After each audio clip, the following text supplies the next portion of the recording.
Yeah, so people have told on the chat box that the third state, which we talked earlier, is a block state. So what is a block state?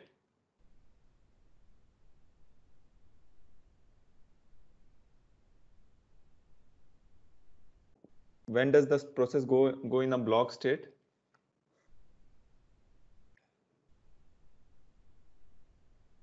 Anybody can speak out? When it is waiting for something like disk IO or network or something. Okay, good. So whenever the process goes for an IO or especially an IO operation, or it is waiting for getting some work done, which is not exactly a CPU operation, then generally it goes into a block state. And the idea behind block state is that we basically want better utilization of resources.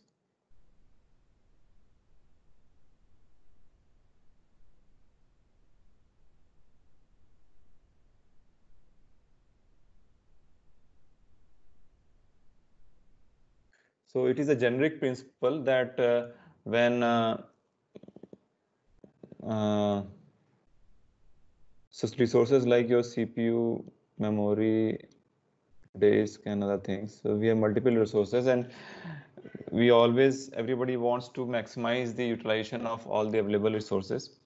So a general principle is that we try to overlap activities.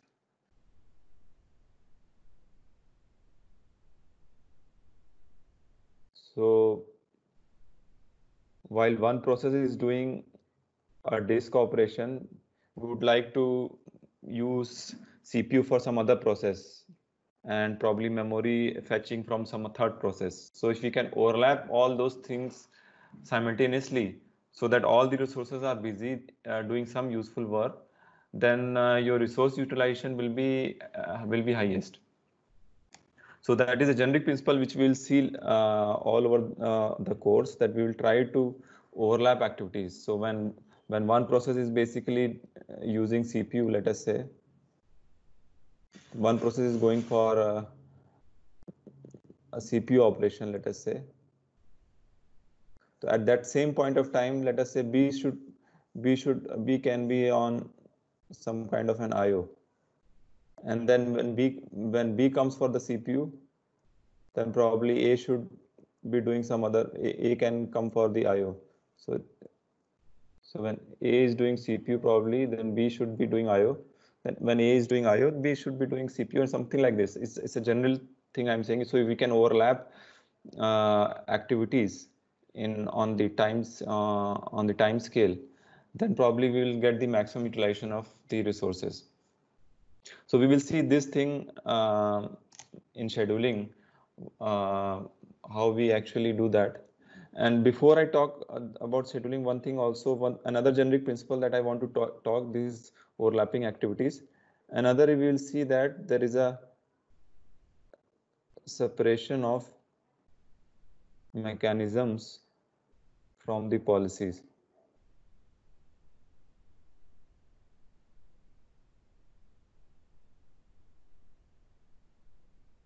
So we have talked about what is mechanism and what is policy. So we had said mechanism basically refers to low level implementation detail. So it refers to basically how things are implemented. It answers how question. And policies are basically high level decisions that are taken, and they are basically related to what question. So for example, to have a timer interrupt so that we can switch between processes is a mechanism.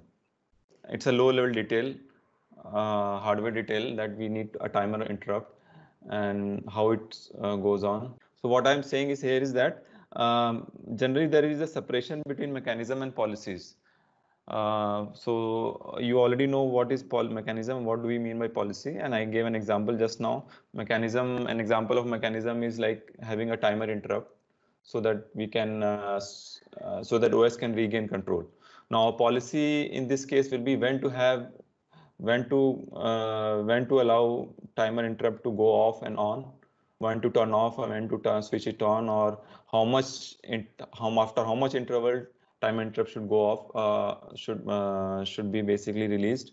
So that those are all policy decisions, and these two are separated on purpose, so that once the mechanism is in place, you don't have, now you can take any policy decisions which the underlying mechanism can support. So you don't have to keep on changing the mechanisms. So policies, you can have different policies. It all depends on the what you are trying to optimize. So, and mechanism will basically help you to achieve that.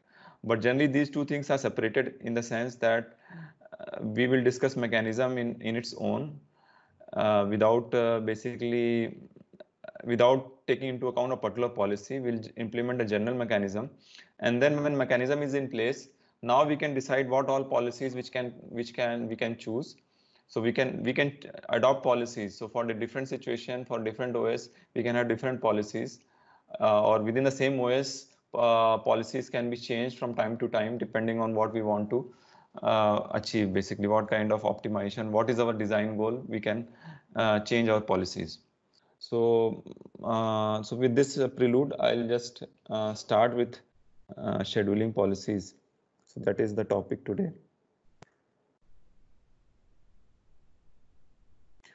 So we will see in this class itself that there are n number of different scheduling policies or algorithms that can be taken by an OS.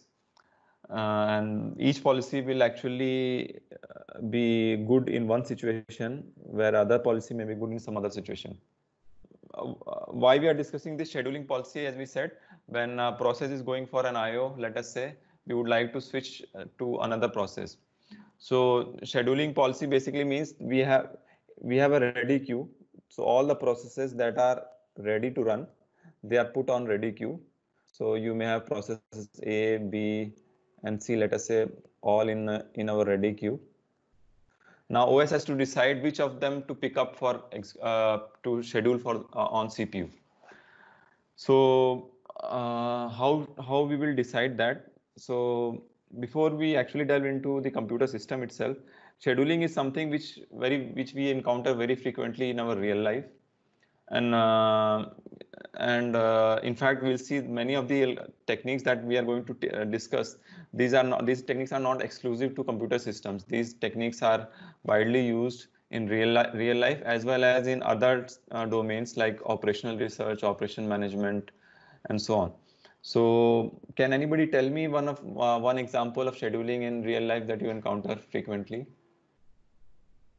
where you have to schedule things, where you have to schedule jobs or processes or tasks? The timetable. Good. He encounters that task very frequently of scheduling the classes in our timetable. So that is definitely. And what are the things that you try to optimize while scheduling a timetable?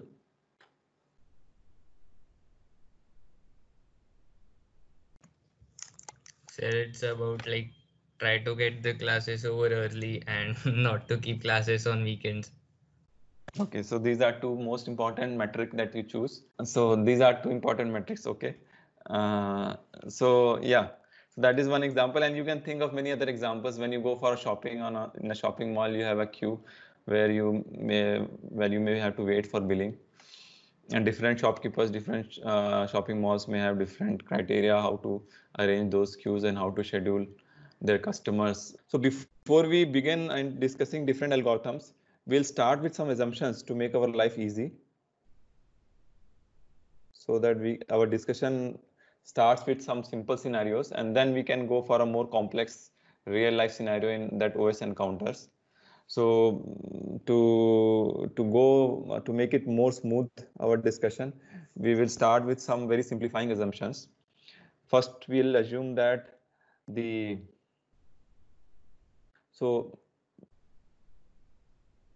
processes that are in the ready queue, they all arrive at the same time. So for the time being, we'll just assume that let us say A, B, C, three processes are ready to run. We'll assume that all of them have arrived at this almost at the same time. They have all arrived at this in the ready queue almost at the same time. The second assumption that we'll make is that each process only uses CPU.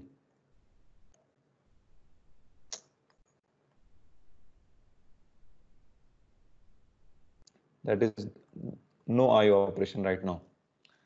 So this is the second assumption. Right now we'll only consider that all the processes are doing only CPU operations. None of them is doing any IO operation. So this all these are unrealistic assumptions, as I said. But just to make our discussion simpler in the beginning, we are just assuming these things. We will relax them as and when we take up one after the other. We'll relax each of these assumptions. The third assumption that we will take is that each process runs for same amount of time.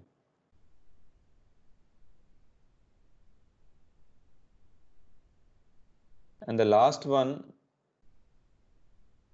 same amount of time, let us say Ti, I for ith process. We'll assume that this run time of each process is known ahead of time.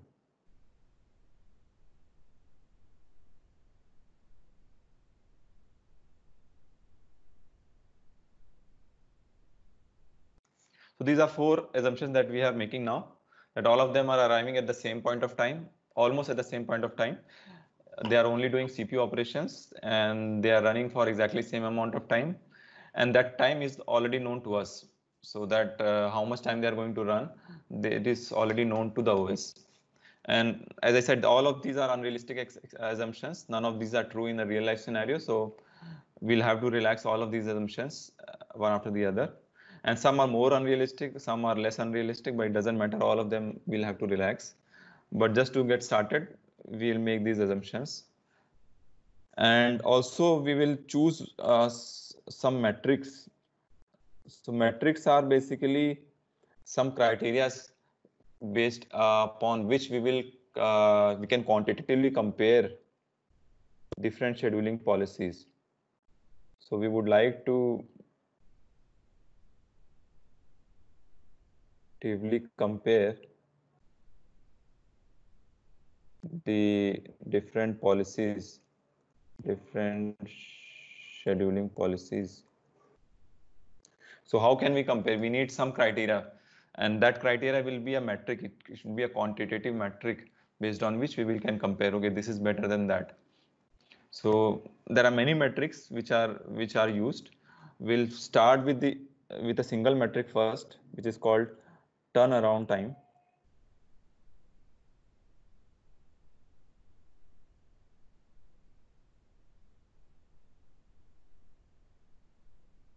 Which is basically the difference between when the job or the process completed minus the time when it arrived. So turnaround time is the difference between when the job or the process got completed from when it actually arrived. So if it arrived at 0 and it got completed at 10 seconds, then the turnaround time was 10 seconds. So it's like when you're entering into a bank for doing some work, the time you entered the bank and the time when your work was completed and you exited from the bank, the difference of those two times is your turnaround time. Okay, so so we would like to have a good algorithm policy. This turnaround time should be less or high, should be small or large. If a scheduling algorithm is good, it should try to minimize this turnaround time, or it should maximize? Minimize. Good. So let us now, again taking the same example, let us say we have three processes A, B, and C. and we have assumed that all of them arrive at the same time. Time is equal to 0. So we are using some units. So it does some time unit. It can be millisecond or whatever. It doesn't matter. And let us say the runtime is 100 units or 10 units, whatever you want to take. In the book, I think they have taken 10 units. Let me just take 100 units, which is better. Okay. So let us say all of the three needs 100 units of time to execute their job, and they all arrive at time equal to 0, time instant equal to 0, in the order A, B, C. So it's the hairline difference. A arrived after A, B arrived, and then C arrived, but almost at the same time instant is 0, which is at time instant 0. So the first algorithm, the first policy which should come in your mind for scheduling these processes is what? So if let us say all of these three are arrived in a ready queue at time instant 0 in the order A, B, and C, how would you like to schedule them? What is the general order in which a queue operates?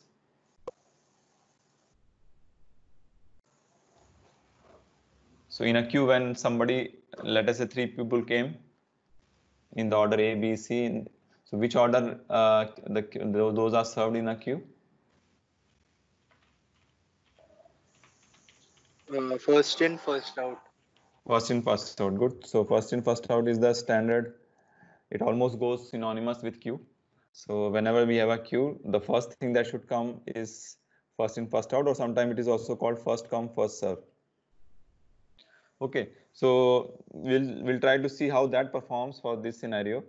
So as I said, A, B, and C came in the order A and B and C. So we'll first assign A on CPU. So A will run from 0 to 100. And then when A is completed, we will give the chance turn to B. So it will complete at 200 time instant. And then C will complete at 300 time instant. So the turnaround time for A is 100. Turnaround time for B is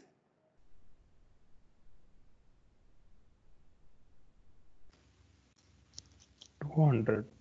200, and similarly for turnaround time for C is 300.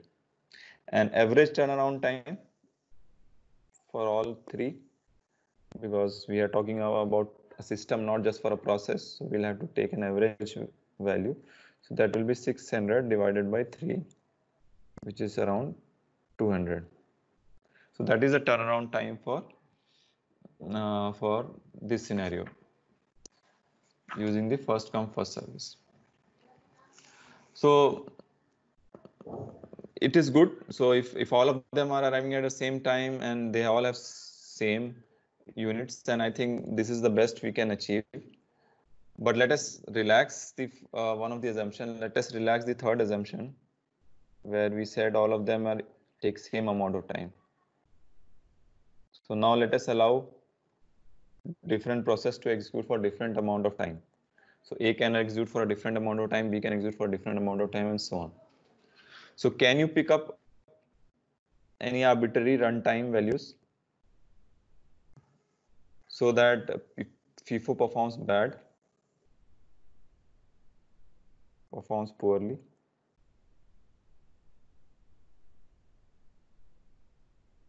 So A and B and C are arriving in the order A came first, B came next, C came first, but they all came at the time instant 0 only. Now can you pick up the runtime for A, B, and C so that FIFO performs poorly, in the sense you get a large turnaround time?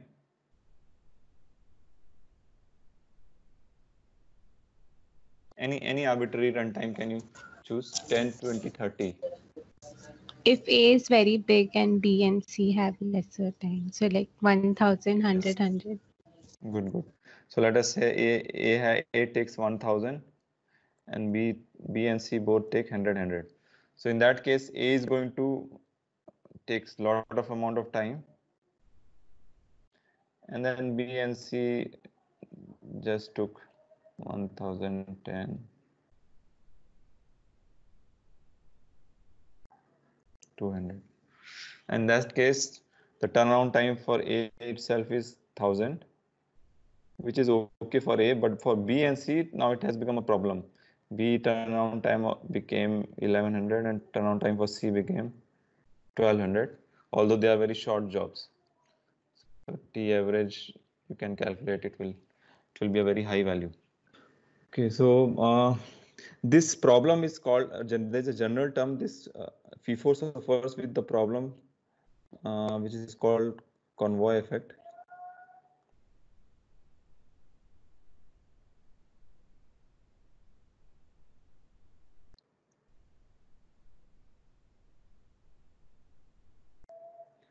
So this convoy effect term is basically used for this, that when we have a large, there are several small processes piled up behind a large processes, several small jobs waiting for a large job to complete. So this FIFO performs poorly when this scenario comes, and this is called convoy effect.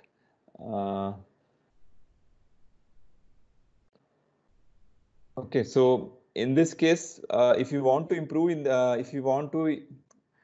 for this type of workload characteristic where we have one process which is a very long process and then there are two other processes which are short process, which algorithm should we pick up to optimize our turnaround time? What should be our choice? Short on the basis of runtime for same arriving time. Okay, so we should basically, that means select the shortest job first. We should sort them in the order of their runtime and choose the ones which are shorter to run first, and the longer one we can postpone for the later part. So the second algorithm or the policy which is basically used is, which is also called shortest job first.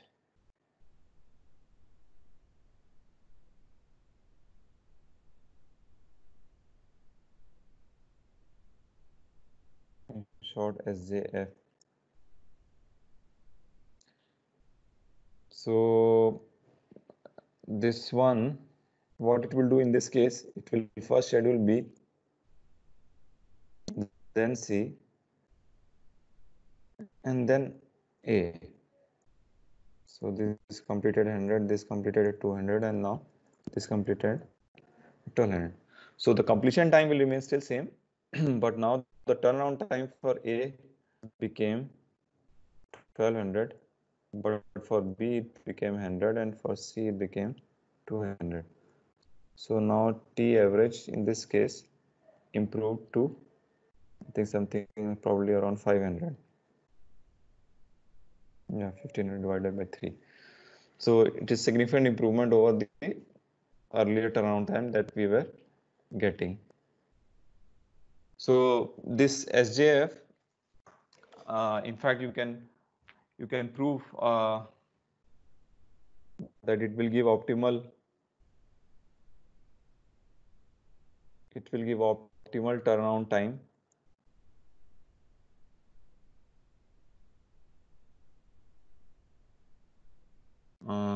if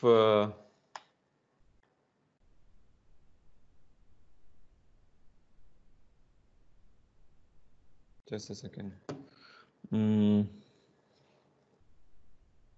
If all of them are arriving at the same time.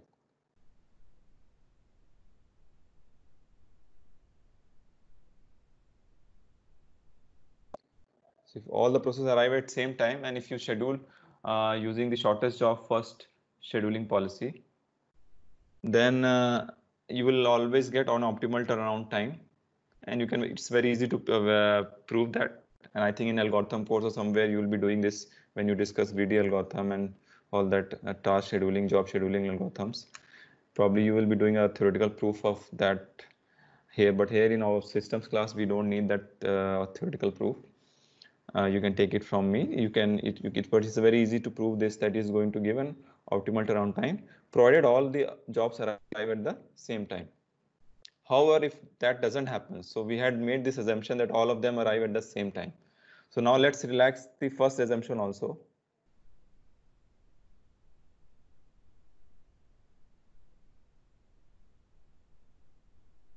Relax our first assumption.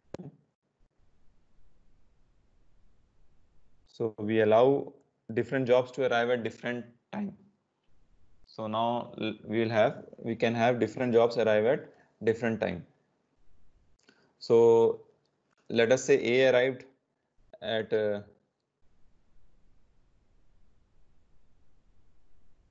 so let us say A arrived at 0. B arrived at probably little bit after that. So let us say maybe 10, and then C arrived at. So what we said, now we are relaxing the first assumption. We are allowing different processes to come at different point of time. So I've taken a scenario where if A came first at 0 time instant, B came after some time at 10, and C came at time instant 20. And let us take the CPU time requirement of each job as same as what we were taking. So A takes 1000 units, B takes 100, C takes 100. So now the shortest job first, by definition, it's a non-preemptive scheduling algorithm. So since at time instance 0 there was only A, so it will schedule A first. So even though B and C arrive after 10 or 20 seconds or milliseconds units, still it will, until A completes first, B and C won't get opportunity to be scheduled on the CPU. So still we will suffer from the same problem of the convoy effect that we were facing in the first come first serve thing. So they will have to wait. Basically the problem is now it has to wait for this much amount of time, which is going to increase its turnaround time. So a second version of the SJF, or we can say a generalization of the SJF, is which allows preemption. So it allows to preempt the existing running process if it finds there is a better candidate for scheduling. And the algorithm is called shortest. Sometimes it is called preemptive shortest job first, or this book gives it a name, shortest time to completion first. In some other books, you will find SJF has two versions, preemptive and non-preemptive. So this book gives it a different name, which it says it is a shortest time to completion first. So this algorithm is going to, this policy is going to decide which one of the current candidates has the shortest remaining time, and it is going to schedule that. So even if some process is already running, it will preempt it and schedule the job which has the shortest remaining time. So now in this case, for example,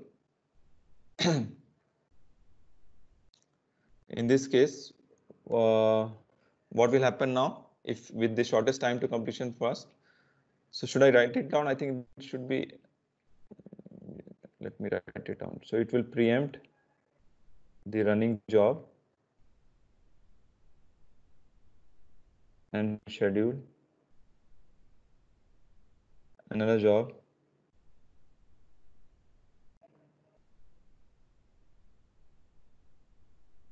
if its runtime is smaller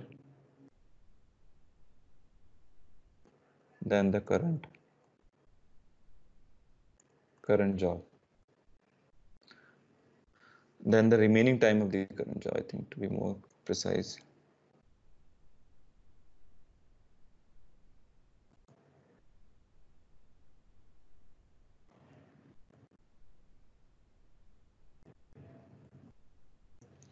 So in this case, what will happen now? A will be scheduled from 0 to 10, let us say. But now when B came, since B needs 100 and A remaining time is 990. So it will first schedule B. Now B will run till 20, but when C came at 20, the remaining time for B was 90 and the time for C was 100. So since B is still, this still is the shortest job for completion first, so B will continue running till it's complete its execution. So B will run to completion first, then probably C is going to get scheduled and it will run for its own completion, and then A will be scheduled for the remaining time. The end time I think still will remain 1200 because yeah. So now you can calculate the turnaround time. The turnaround time for B would be what?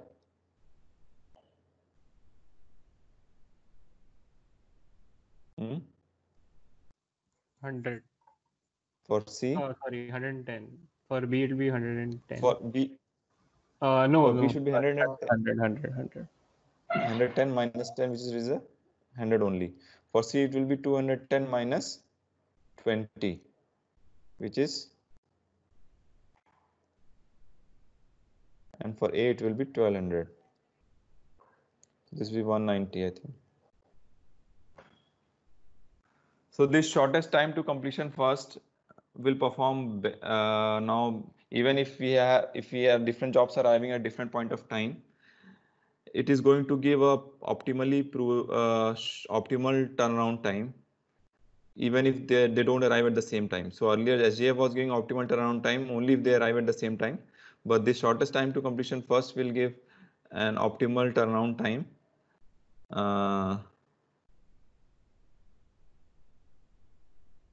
Even if they arrive at different time.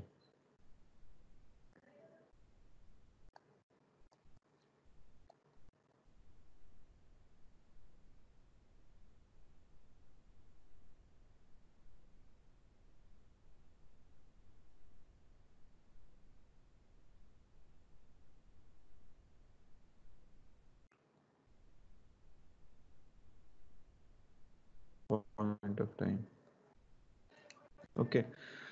So also one another advantage that we can see here, the shortest job first and shortest time to completion first, they are also going to have a less response time. So earlier, as far as the early batch systems, early when there was batch computing, most of the time with the metric which mattered was this turnaround time, because you will submit the job and then you will wait for the output to come. There was no, so for early batch computing systems, the most important metric was this turnaround time. This turnaround time was the important thing.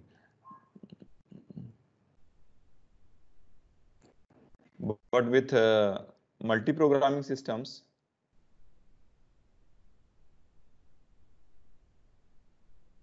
where multiple programs are run simultaneously, turnaround time is not the most important metric. In fact, another important metric which is important now is response time, because when you're running multiple programs, you would like the response for each program to come fast. Imagine if you are typing on your keyboard and you have to wait for 10 seconds or probably some minutes for what you're typing to come on the screen, or that process to take that input. So it will be very restrictive or unuseful system if the response time is very bad. So especially when you are running multiple programs, you would like to have the response for each program to come as quickly as possible. So this so for multi-programming, so let me define what is this response time. This response time is how long the process waits until it is scheduled for the first time.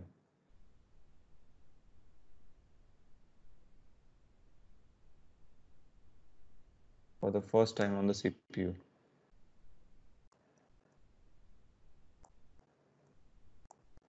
So it is so T response time is basically equal to the time when it runs first on the CPU minus the time of arrival.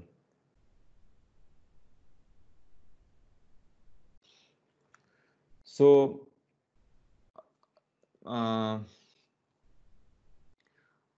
these first come first serve algorithm would perform very poorly on response time, but normally this SJF and this especially the shortest time to complete first, it will perform little better in response times, because you can see B and C will get response quickly than the first come first serve or the shortest job first. But still it is not ideal. For example, C is getting response after 110 seconds, although it arrived at 20 unit. Now C is getting the first scheduling, it is happening at 110. So the response time for C will be 110 minus 20, which is quite a significant amount of time. So these algorithms that we have discussed, they don't perform well for if response time is a criteria. So in the next class, we will discuss the policies which will perform better if you want to improve the response time of the system. Anybody has any doubt, any question till this point? So in next class, we are going to discuss our round robin algorithm and other policies which will perform better on response time. And we'll also relax the other assumptions that we were taken, like we've assumed that they are going to do CPU only, but now we'll take into account IO operations also. And the last assumption is a little tricky one. For that, probably we'll have to discuss a little more, maybe more. We'll take another class. In the third class, we'll discuss that. The small response time doesn't ensure the policy is effective, right? Because for A, the response time was 0, but it took like 1200 time, like to complete the process. And moreover, if there were multiple processes, like here it was only B and C, but if there were multiple processes, even of like larger length, even like 500, so significant increase in the completion time of A. Correct. So that's why I'm saying these metrics generally we'll see they will oppose each other. Response, if you're trying to optimize for response time, you will have to sacrifice turnaround time, and if you're optimizing for turnaround time, you may have to sacrifice on the response time. So that's why the question of Soumya Gandhi, as I said, it is a very difficult balance to come up with an ideal workload characteristics or an ideal metric for each. We'll have to take into account different situations for different types of workload for which OS wants to cater. It will have to choose a policy and a metric accordingly. So, so your observation is correct. If we are trying to response time will try to contradict the turnaround time metric. Yeah. So if you are trying to optimize response time, your turnaround time will increase, and there is no way to handle that, because these are two different requirements. They are at odd to each other. So if you want to be fair for each process, and generally when we will introduce the third metric, which is fairness, we want to be fair for each process, that each process should get an equal share. Then again, it is going to affect these other two metrics also. So that is a real life actually. So we have come to a real life scenario where we have to almost deal with different criteria, different expectations, and some of the expectations, some of the things will contradict each other. Yeah, sir. So it's a difficult balance. We'll try to see and we'll try to really come up with an policy which will try to do the best job as far as possible. Probably after 3 or 4 classes, we'll come to that algorithm. But till now, have patience, and we'll see. Okay.